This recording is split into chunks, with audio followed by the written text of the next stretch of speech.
The only difference between people with purple hair and those who don't have purple hair is that the people with purple hair don't mind that your hair isn't purple. Hi guys, welcome back to another video. It is Monday, 8:43 p.m. Eastern time to be exact. It's election night here in Canada. Not sure what to think of it so far. I'm, crossing my fingers that I'm not just a few hours away from being a citizen of a communist country. I don't mean that as a joke. I don't mean that lightly, guys.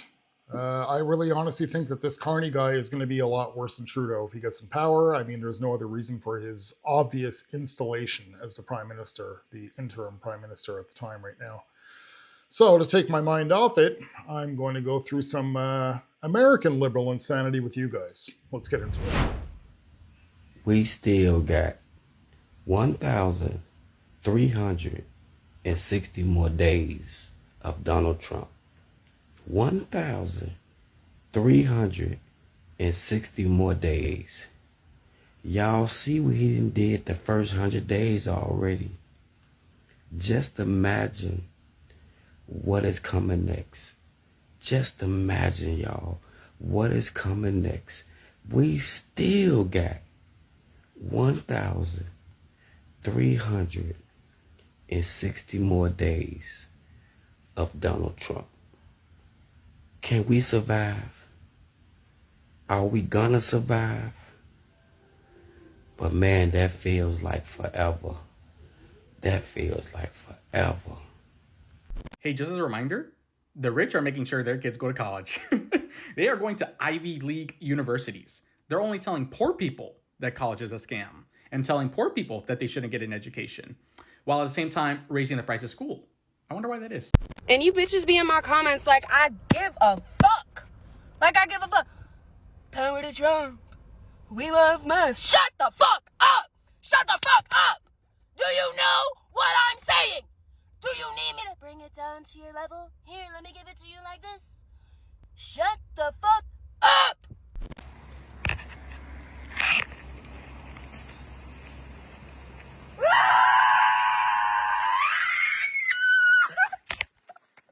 No, it does not. None of the branches outweigh the other branches. That is the point of checks and balances. Did you go to fucking middle school? The executive branch has the right to appoint judges. The legislative branch has the right to impeach judges. Meanwhile, judges get to rule if executive actions or laws are unconstitutional. These are called checks and balances, and it's why we don't have a fucking dictatorship.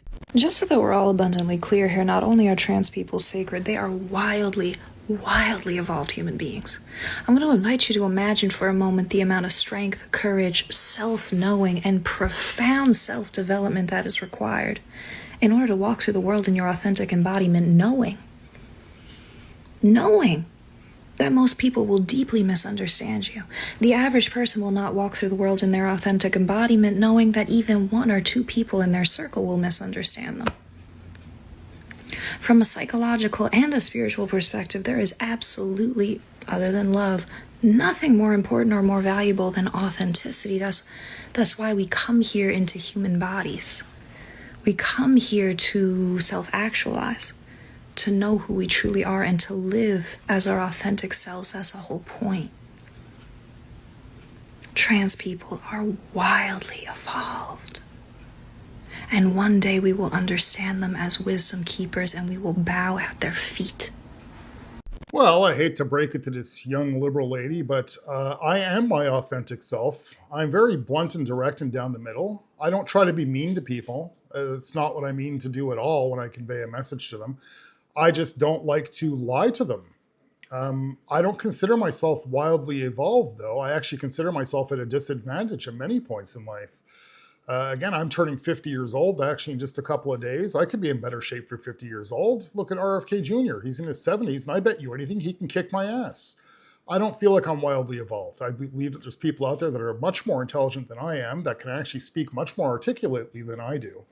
And I end up accomplishing all this, being my authentic self, and I'm not transgender. So isn't that great? Like, how does that really make sense towards this lady's argument? It's really incredible. As I said yesterday in my video, you people on the left, especially, as you guys call yourself cisgender people, cis is just a word for normal people.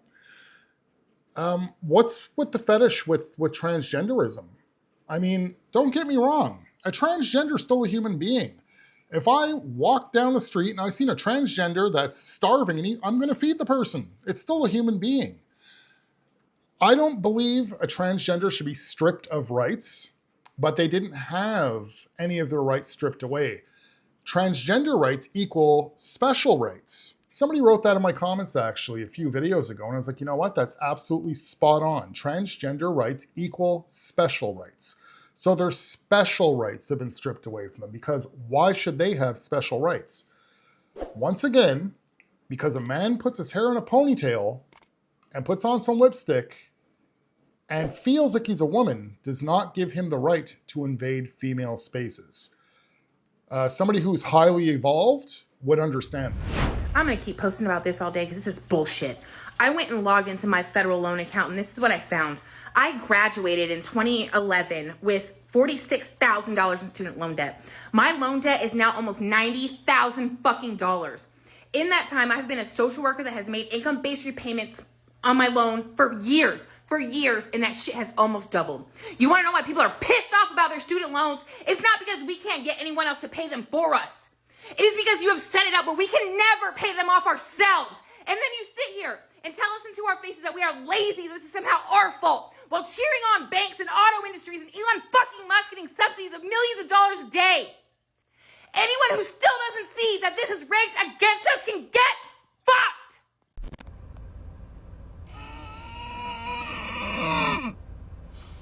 I don't even got nothing to say. I just be sitting here, I'm fucking pissed. It's fucking stank facing the fucking heaven toupee wearing. Get a motherfucking riot! Because the way to determine whether or not someone was here illegally or not is with due process. If you want to know if someone can be here or not, let them go through the process. There is a regular and well-determined process for deporting people. The problem is that ICE is not going through that process. They're just grabbing people off the street who are brown or who speak Spanish and taking them to a foreign fucking torture prison that isn't even in the fucking country that they're from. This is not the process. If you want to follow the process, that's fine. You know who deported more than anyone else in fucking history? Obama. You know who did the next mess? Fucking Biden. If you want to deport people, go through the process. My husband didn't cook me dinner tonight. So tomorrow morning, first thing, I'm filing a divorce. Because it is his job to feed me. The fuck I look like. Hey, so just to be glacial water crystal clear right now, if you are still standing 10 toes down in support of this administration and everything that they are doing because of your obvious lack of intellectual and ideological autonomy and due to the fact that you can't see outside of your tiny myopic worldview, I fucking hate you. Hello, California. Riverside County Sheriff Chad Bianco. For more than a decade, the leadership in Sacramento has literally tied the hands of law enforcement and made it almost impossible for us to protect you. Now, they are coming after you and your ability to protect yourself. Under a new bill, AB 1333, by California Assembly member from Santa Monica, Rick Chavez Spur, you will no longer be allowed to protect yourself when confronted by violent criminals. Under this bill, if a criminal attacks you or your family and you defend yourself, and that criminal dies as a result of his criminal behavior, you could be arrested and charged with murder. Now let me make this very, very clear. You have a constitutional and a God-given right to protect yourself. You actually have that right under California law. But our California Democrat leadership and Assemblymember Spur say no, you don't. It is time we stand up to this insanity in Sacramento. I am asking all of you to contact your local elected officials in Sacramento and tell them that this bill needs to be removed from the assembly floor. Contact Assemblymember Spur's office and demand this bill be removed. Californians deserve far better than what we are getting from our Democrat leadership and our assembly members and senators in Sacramento. We demand better. We deserve better. You have the constitutional right and God-given right to defend yourself. Constitutional. It would be unconstitutional to remove that right from you. How, any liberal, if they can ever explain this, how is that not a constitutional crisis when you actually have Democrat leaders that are actually trying to make it where you cannot defend yourself in your own home? It's to the point now where the criminals have more rights than the actual citizens. Now, the reason I chose this clip is I found, went along with the whole constitutional crisis gibberish that the liberals keep screaming of lately, yet they try and pass legislation that's completely unconstitutional. But they don't notice that. And especially the ones that live in Sacramento. So I'm going to give the liberals out there the benefit of the doubt. I believe that there's a lot more conservatives in California than they're aware of. I believe, in particular, California has been rigged for many years. There's no other reason why that state, despite how big they are, takes 19 to 20 days to count all their votes. None whatsoever. They're not counting votes, they're finding votes, they're fabricating votes. In my opinion, YouTube, there's no other explanation for it. Because I can't see, I give the liberals some credit sometimes. I do say that they eat themselves. They set themselves up for failure. And even when they set themselves up for failure, they almost won't admit it. But look at the position that the way that they voted in Sacramento is putting them in now. They voted for this guy, whatever he said his name was, an unimportant individual to me. I don't really know, senator, governor, whoever it was that's making this legislation. They put themselves in a position where they voted for this individual who is now in turn making them less safe and actually trying to violate their constitutional rights and their God-given rights. What I'm hoping out of a situation like this is that the liberals can actually learn from it, that they shot themselves in the foot. Literally, chuk chuk, boom, right in the foot. And if this isn't pushing it too far, what is? Where you're not allowed to defend yourself in your own home. That is absolutely insane. Completely crazy. So picture somebody, you hear smash, the window breaks, your wife looks at you. Honey, what the hell was that? I don't know. I'll go check it out. Oh, damn it. It's a criminal, but I can't touch him. I might end up killing him by accident. So we're just going to take the chance that he doesn't harm us, and we'll just let him rob us blind. Or, that's only if it's a thief. For all you know, it's an absolute psycho that's coming there for other nefarious reasons. I'm really hoping that I'm incorrect about this, or I should actually say that the other way around. I'm really actually hoping that I am correct about this when it comes to what's going on with the voting in California, because I find it absolutely hard to believe that liberals can actually be this blind as to actually set themselves up for this type of failure in their own home. Republicans, you might want to get your shit together, find that backbone along with your dignity that's probably shoved up Donald Trump's butthole somewhere. Because if you keep doing this, not following the laws, not following the Constitution, no due process, so you're setting a precedent, okay? So when Democrats get back in office, which they will because you always run the country into the ground every time you're in office, first thing they can do is look at the Second Amendment. And you can't say shit because you didn't follow anything. They gonna become for good. Now, if they're deporting homegrowns, I'ma just have to see y'all bitches on the other side. Peace. See ya. Cause I ain't gonna quit talking shit. You'll never get me. I won't quit. I won't quit. Shut me down. Put me in the chair. Because the president's not supposed to be in the news every day. They're not. They're not. We're supposed to be able to just live our fucking lives, and not have to wonder and worry. Like what the fucking president's doing every fucking minute of the day. Because how's he gonna affect me today? How's my president gonna fuck with me today? That's not normal. Not normal at all. I voted for Trump because I thought that his racist policies were only going to negatively affect those black and those brown people. I didn't realize he was also sexist and classist and was going to make working conditions for the average American worker more difficult, or put small agricultural farmers out of business, or not let women work in the federal government. I didn't realize that making the world unlivable for some would eventually affect me. Oh, you didn't realize? But it was fine, so long as those black and those brown people were suffering. Oh, okay.